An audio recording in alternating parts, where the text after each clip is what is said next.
성경 말씀 마태복음 13장의 말씀입니다. 마태복음 13장 31절에서 33절, 44절로 넘어가셔서 52절까지 봉독하도록 하겠습니다.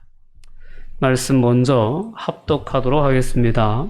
또 비유를 들어 이르시되 천국은 마치 사람이 자기 밭에 갖다 심은 겨자씨 한 알 같으니 이는 모든 씨보다 작은 것이로되 자란 후에는 풀보다 커서 나무가 되매 공중의 새들이 와서 그 가지에 깃들이느니라. 또 비유로 말씀하시되 천국은 마치 여자가 가루 서말 속에 갖다 넣어 전부 부풀게 한 누룩과 같으니라. 아멘. 44절에서 52절 말씀 합독합니다.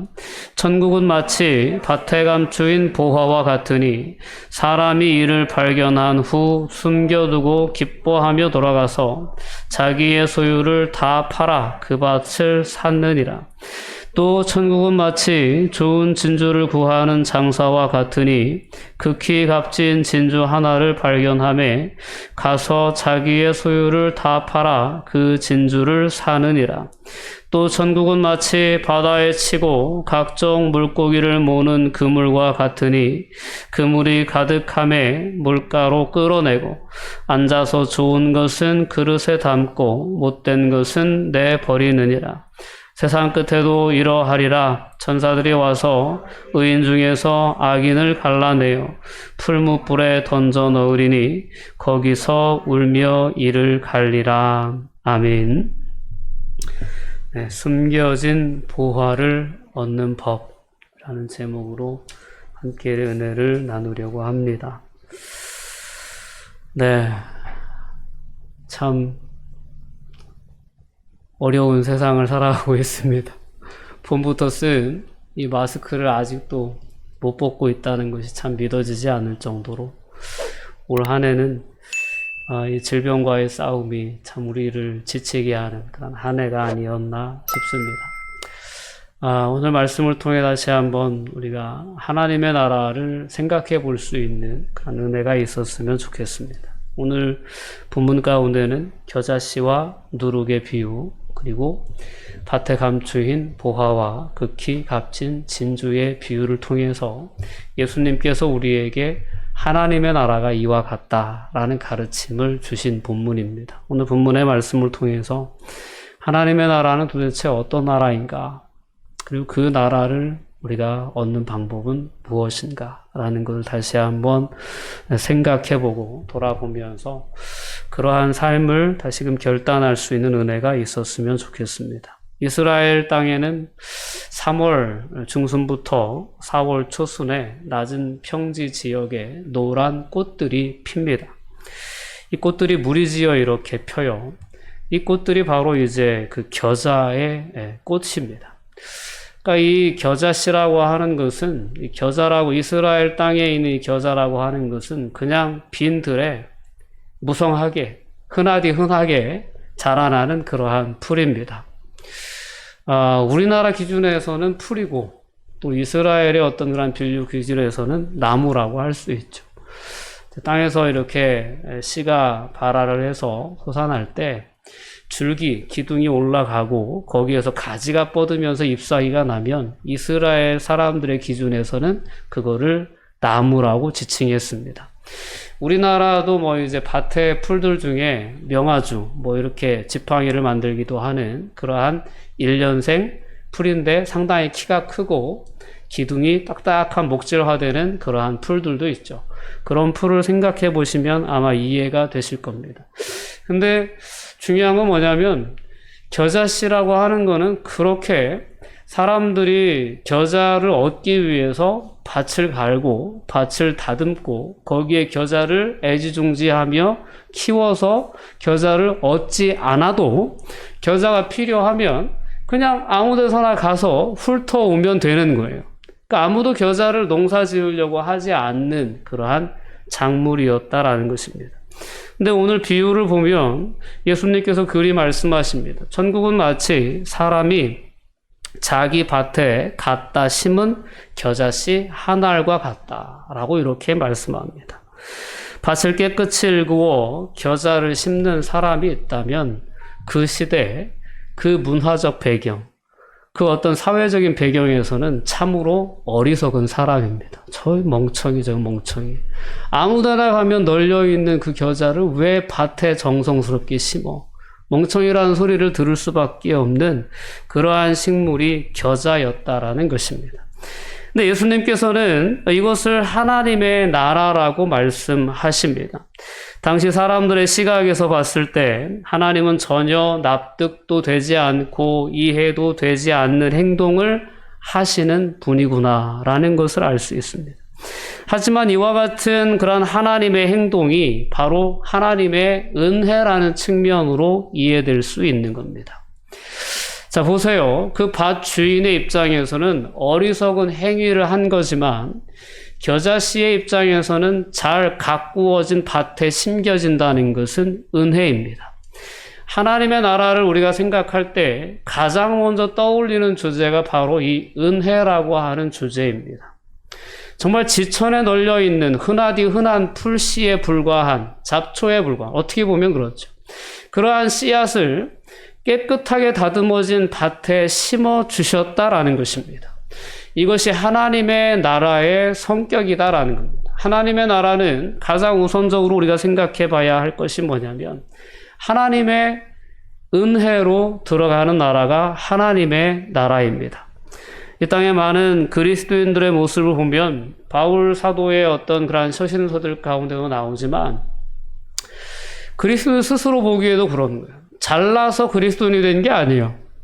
얼마든지 잘난 사람을 뽑아서 그리스도인으로 부르시려고 하면 훨씬 더 잘난 사람을 데려다가 이 자리를 채울 수 있습니다.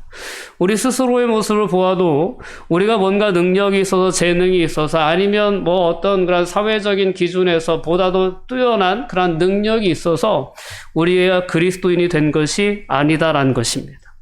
그래서 우리는 하나님의 은혜의 부르심에 의해서 하나님의 밭인 이 하나님의 나라에 심겨진 그러한 겨자씨 한 알과 같은 존재라는 사실을 분명히 오늘 비유의 말씀을 통해서 깨달을 수 있어야 합니다.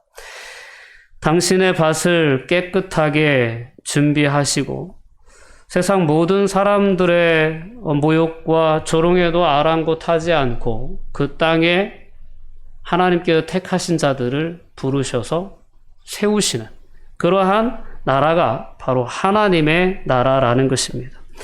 자, 하나님께서 하시는 그런 행동은 세상 사람들의 기준으로 보아할 때는 전혀 이해될 수 없는 그런 행동이지만 밭에 심겨진 겨자씨 한 알의 입장에서 볼 때는 그 하나님의 그 행동이 너무나 놀라운 은혜라는 것입니다. 오늘 이 겨자씨의 비유와 또한 그 다음에 이어지는 이 누룩의 비유가 가지고 있는 동일한 성격은 바로 여기에 있습니다. 보잘것없는 자를 하나님이 은혜로 택하셔서 하나님 나라의 일원으로 세워주신다는 그 이야기가 오늘 이 두 이야기 가운데는 담겨져 있습니다. 두 번째 비유로 등장하는 가루 서말에 누룩을 넣어 발효를 시키는 이야기도 당시의 그러한 어떤 배경 속에서는 참으로 어리석은 일이라는 것입니다. 가루 서말은 상당히 많은 양입니다. 근데 이 누룩이라고 하는 것이 오늘날 우리가 이제 사용하는 누룩과 비교했을 때 턱없이 그 발효력이 떨어지는 누룩이었다는 거죠. 고대의 누룩이라는 것은 일반적으로 빵을 만들어 먹고 난 다음에 부스러기를 말려서 빻은 것이 누룩이었다고 합니다. 그것을 햇빛에 잘 말려서 갈아서 가루로 만들어 썼던 것이 누룩인데 그 누룩의 효력은 오늘날의 누룩과는 비교가 되지 못하는 그러한 누룩이었다라는 것입니다. 그래서 유대인들이 이제 그 전통을 모아놓은 그러한 책이 있어요. 미시나라는 책이 있는데 그 책에는 그 누룩의 효력에 대해서 이렇게 이야기를 합니다. 그 누룩이 발효하는 능력이 얼마나 이게 약했는지 반죽이 발효되는 시간에 대해서 여리고에서 예루살렘을 왔다 갔다 하는 왕복하는 만큼의 시간이 걸린다라고까지 이렇게 써 있다라는 겁니다. 그 시간은 3일에서 4일 정도가 걸린답니다. 그러니까 빵을 한번 발효를 시키려면 그만큼 오랫동안 두어야, 적당량의 누룩을 두어도 3일, 4일의 기간을 기다려야 겨우 발효가 되는 그러한 아주 효능이 없는 누룩이었다라는 겁니다.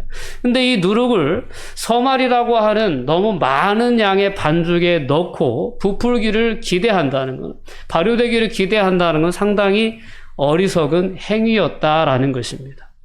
자, 오늘 이렇게 두 가지 비유는 그렇습니다. 겨자씨를 아무도 밭에 심는 사람이 없습니다. 누룩을 아무도 그 서말이라는 많은 반죽에 섞는 사람이 없다라는 것입니다.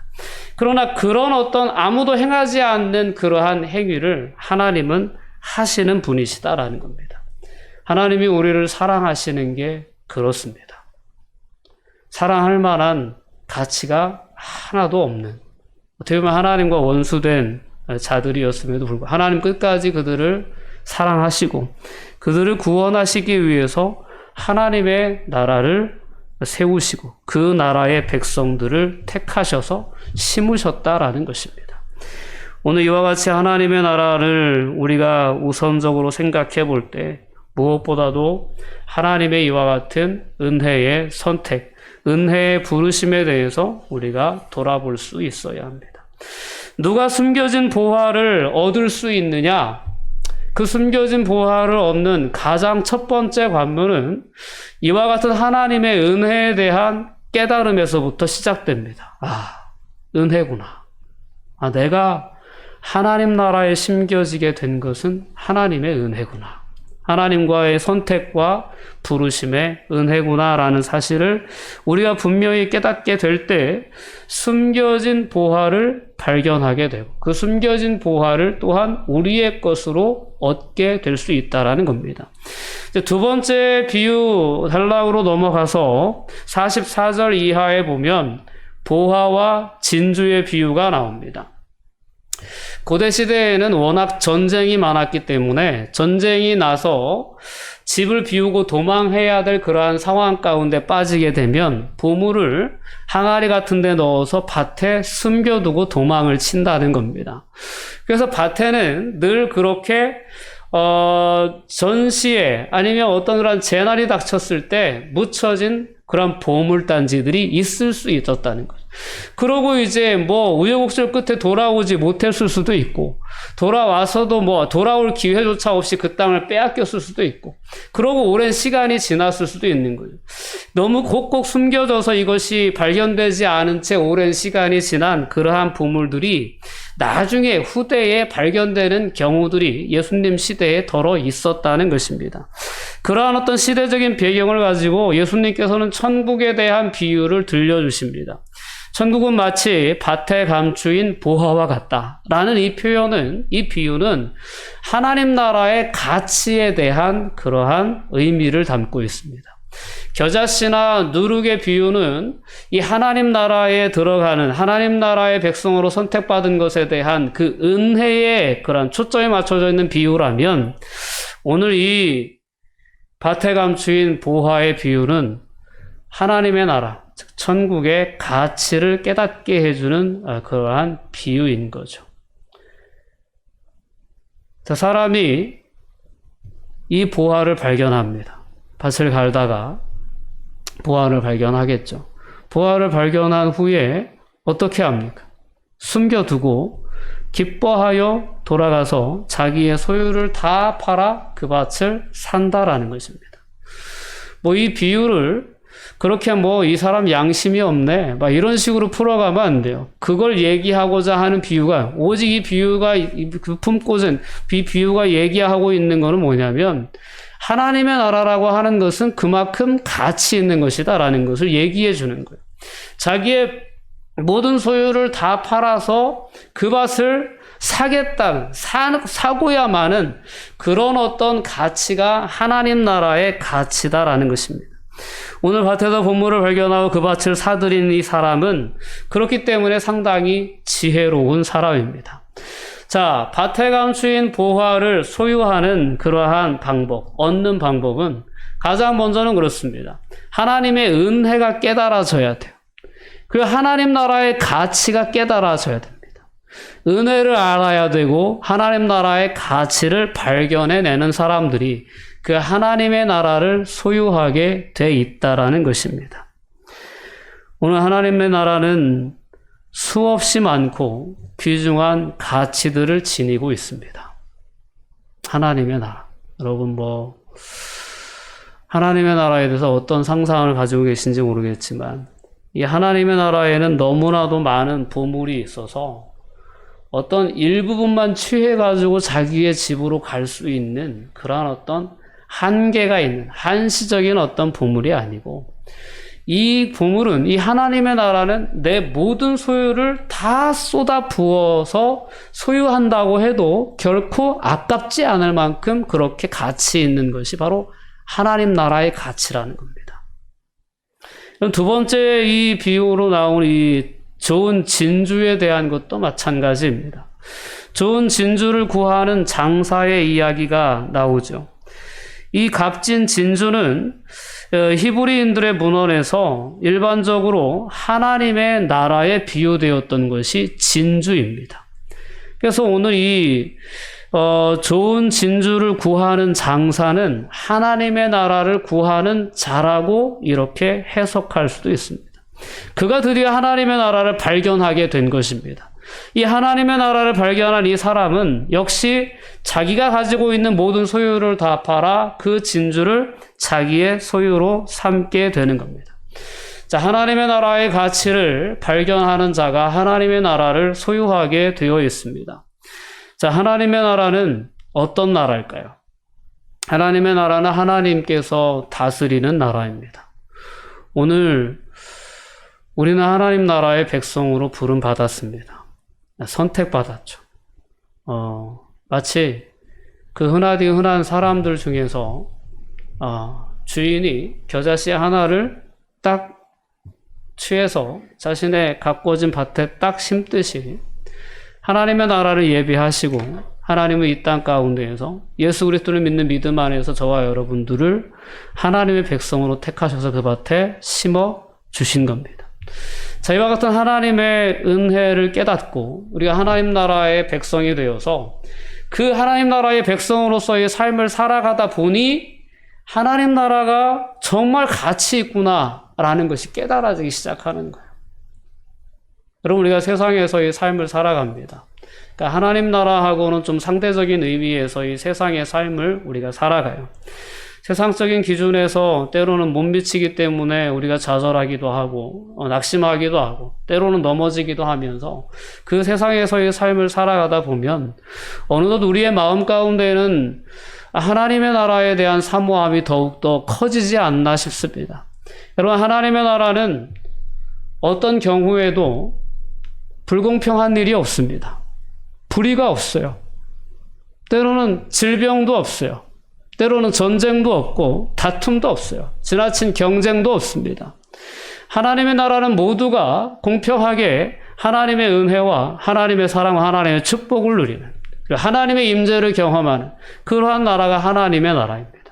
이러한 하나님의 나라에 대한 가치를 우리가 하나님의 백성으로서 이 땅에서 부름받아 신앙의 여정을 걸어가다 보면 걸어가면 갈수록 우리는 하나님의 나라가 이 세상 나라와는 비교할 수 없는 너무나 놀라운 가치를 지니고 있구나 라는 것을 깨닫게 되죠. 자, 그러한 깊은 은혜에 대한 깨달음, 가치에 대한 깨달음이 있을 때 우리는 하나님의 나라, 즉 숨겨진 보화를 얻고자 우리의 모든 것을 내어놓는 그러한 삶의 결단을 하기에 이른다는 것입니다. 하나님의 나라는 여러분들이 늘 고백하듯이 하나님의 주권이 고백되는 나라가 하나님의 나라입니다. 자, 이해하시겠죠? 하나님의 주권이 인정되는 나라. 우리가 하나님의 백성이 된 것이 하나님의 너무나 놀라운 은혜요. 하나님의 나라는 세상 나라와 비교할 수 없는 놀라운 가치가 있는 나라라는 것을 깨닫게 될 때 우리는 그 하나님의 나라를 소유하기 위해서 나의 모든 삶의 주권을 하나님 앞에 내려놓게 되는 것입니다. 이것이 오늘 본문에서 이 보화를 발견한 자가 또한 진주를 발견한 자가 팔았던 자신의 소유에 대한 그러한 의미라고 저는 해석하고 싶습니다. 우리가 하나님의 나라의 가치를 발견하게 되면 그때부터 우리는 그 하나님 나라의 모든 소망을 맞추게 됩니다. 그리고 하나님의 나라라는 그 나라의 성격, 즉 하나님의 주권이 인정되는 나라, 내 삶의 모든 주관자가 되시는 분이 하나님이심을 고백하는 나라, 그 하나님께서 통치하시는 그 통치를 즐거워하고 기뻐하는 나라가 솔직히 하나님 나라 아니겠습니까? 내 뜻을 고집하고 내 의지를 고집하는 자가 그 나라에 합당할 수가 없겠죠. 그러나 그 나라의 가치를 발견하게 되면 나의 모든 소유를, 자기의 모든 소유를 다 갖다 팔아서 그 밭을 소유하고자 하듯이 하나님 나라를 소유하고자 하는 그런 열망이 우리를 사로잡게 될 때, 그때 우리는 하나님의 주권을 나의 삶 가운데서 온전히 인정해 드리는 그러한 삶을 살아낼 수 있게 되는 줄 믿습니다. 자, 마지막으로 이제 5번째 살펴볼 47절 이하에 나와 있는 그러한 비유, 물고기 비유입니다. 그물의 비유라고도 할 수 있겠죠. 하나님의 나라는 이와 같다. 마치 바다에 치고 각종 물고기를 모는 그물과 같다라는 말씀입니다. 이 부분은 하나님의 나라는 어떤 성격이 있냐면 하나님의 나라는 심판이라고 하는 그러한 관문을 통과해야 들어갈 수 있다는 것을 이 5번째 비유는 우리에게 깨닫게 해줍니다. 그물 안에 들어갔다고 해서 다 하나님 나라의 백성이 아니라는 거예요. 한 공동체에 섞여 있다고 해서 다 하나님 나라에 들어가는 것이 아니라는 것입니다. 그 그물을 물가로 끌어내어 앉아서 좋은 것은 그릇에 담고 못된 것은 내어 버리느니라. 알곡과 쭈꺼기를 나누는 것처럼 어부가 된 이 그물을 내리고 그물을 치고 물고기를 잡는 이 사람도 그물을 끌어올려서 좋은 것은 담고 못된 것은 내어 버리는, 이것은 세상 끝에 있을 심판을 의미합니다. 오늘 49절 말씀은 세상 끝에도 이러하리라. 천사들이 와서 의인 중에서 악인을 갈라내어 풀무불에 던져 넣으리니 거기서 울며 이를 갈리라 라고 말씀합니다. 하나님의 나라는 심판을 통해서 분명하게 선이 그어집니다. 이 땅에 많은 사람들이 하나님을 믿는다, 내가 하나님의 백성이다 라고 자처하며 스스로 구원받았다 라고 그렇게 믿으며 사는 사람들이 얼마나 많은지 모릅니다. 그 많은 자칭 그리스도인이라고 하는 그런 사람들이 다 하나님의 나라에 가는 게 아니고, 그 중에서 하나님의 심판을 통과하는 자들이 하나님의 나라에 들어간다라는 것이 예수님의 말씀의 취지였습니다. 그래서 마태복음 7장에 나오는 말씀도 그렇지 않습니까? 나더러 주여 주여 하는 자가 다 하나님 나라에 들어가지 않는다. 오직 하나님의 뜻, 내 아버지의 뜻대로 행하는 자들이 하나님의 나라에 합당한 자들이다. 들어갔다. 주여 우리가 선지자 노릇했습니다. 주의 이름으로 많은 권능을 행했습니다. 라고 그날에 많은 사람들이 나더러 얘기할지도 모르겠지만 그들에게 나는 밝히 말할 것이다. 내가 너희를 도무지 알지 못한다. 라고 말씀하실 거라고 예수님께서는 분명히 말씀하셨습니다. 하나님 나라는 이렇게, 하나님 나라의 성격은 은혜로 세워지는 나라가 하나님의 나라입니다. 하나님의 나라는 세상에서의 세상 나라와는 비교할 수 없는 가치로 가득 채워진 나라가 하나님의 나라입니다. 누구나 예수 그리스도 안에서 하나님의 초대를 받고 그 은혜의 밭에 심기어져서 우리가 신앙, 믿음의 여정을 걸어가면서 그 밭에 그 하나님 나라의 가치가 깨달아지는 사람들은 자신의 삶의 주권을 내려놓고 하나님의 뜻에 온전히 순종함으로, 즉 하늘에 계신 아버지의 뜻대로 행함으로 하나님의 나라, 즉 숨겨진 보화를 얻는 삶을 살아가게 되어 있습니다. 그러나 여전히 하나님의 나라의 가치를 부분적으로 취할 건 취하면서 하나님의 주권을 인정해드리지 못하는, 여전히 자신의 삶의 고집을 내려놓지 못하는, 자신의 삶을 살아가며 자신의 뜻대로 만족과 유익을 쫓아 살아가는 그러한 자들에게는 하나님의 나라의 이 심판을 견디지 못하고 하나님의 나라를 얻지 못하는 그러한 불의한 그러한 일들이 있을 수 있다라는 것을 예수님의 말씀을 통해서 우리가 분명히 깨달을 수 있어야 합니다. 천사들이 와서 의인 중에서 악인을 갈라내실 거다라고 말씀합니다. 자칭 의인이라고 하는 그 악인들을 골라내시겠다라는 겁니다. 하나님은 단호하게 심판하셔서 그들을 모른다 하십니다. 성경의 비유를 보면 둘이 함께 맷돌을 갈다가 하나는 데려감을 당하고 하나는 남겨짐을 당합니다. 둘이 밭에서 김을 매다가 하나는 데려감을 당하고 하나는 남겨짐을 당합니다. 신랑을 기다리던 10명의 처녀가 5명은 그 잔치에 참여를 하지만 5명은 그 잔치에 참여를 하지 못합니다. 이런 어떤 남겨지는 자, 선택받는 자에 대한 그러한 비유들이 성경에는 가득합니다. 하나님의 나라는 비록 수많은 사람들이 한 공동체 안에 함께 있었다고 해도 심판의 날이 되면 하나님의 뜻에 의하여 어떤 사람은 하나님의 나라에 들어가고 어떤 사람은 밖에 버려진다라는 그러한 단호한 하나님의 심판의 기준이 있다는 것을 기억해야 합니다. 주님이시고 주권자가 되시고 심판자이신 그분의 눈에 합당한 자가 그 나라를 얻게 되어 있다라는 것입니다. 그렇기 때문에 다시금 우리가 먼 미래 좀 주님이 오실 그때에 이루어질 하나님의 나라를 우리가 기대하고 바라며 삶을 살아가고 있지만 무엇보다도 오늘이라고 하는 이 삶의 자리에서 하나님의 주권을 인정하고 하나님의 뜻대로 순종하는 삶, 하늘에 계신 내 아버지의 뜻대로 행하는 자가 되어 그 자들만이 하나님의 나라, 이 숨겨진 보화를 얻는 자들이 된다라는 사실을 오늘 이 비유의 말씀을 통해서 분명히 깨닫고 다시 한번 그러한 삶을 결단할 수 있는 은혜가 저와 여러분들에게 있기를 원합니다. 그래서 정말 이 세상의 그 어떤 가치보다 가치 있는 그 하나님의 나라를 얻는 자들이 다 되시기를 주님의 이름으로 권면드립니다. 기도하시겠습니다. 사랑과 은혜가 충만하신 아버지 하나님, 감사와 영광을 돌려드립니다. 오늘 저희들을 하나님 부르시고 택하여 주셔서 하나님 나라의 백성으로 삼아주신 은혜에 진심으로 감사드립니다. 하나님의 은혜를 깊이 헤아릴 수 있는 지혜로운 자가 되게 하여 주시옵소서. 비교할 수 없는 가치로 가득 채워진 하나님 나라의 가치를 분명히 발견하는 그러한 자가 될 수 있도록 인도하여 주시옵소서. 그래 하나님의 뜻에 전적으로 순종하는 그런 하나님 나라의 합당한 자로서 저희들의 삶을 살아가며 하나님의 나라를 마침내 소유하는 얻는 자들로 저희들이 설 수 있게 하여 주시옵소서. 예수님의 이름으로 기도하옵나이다. 아멘.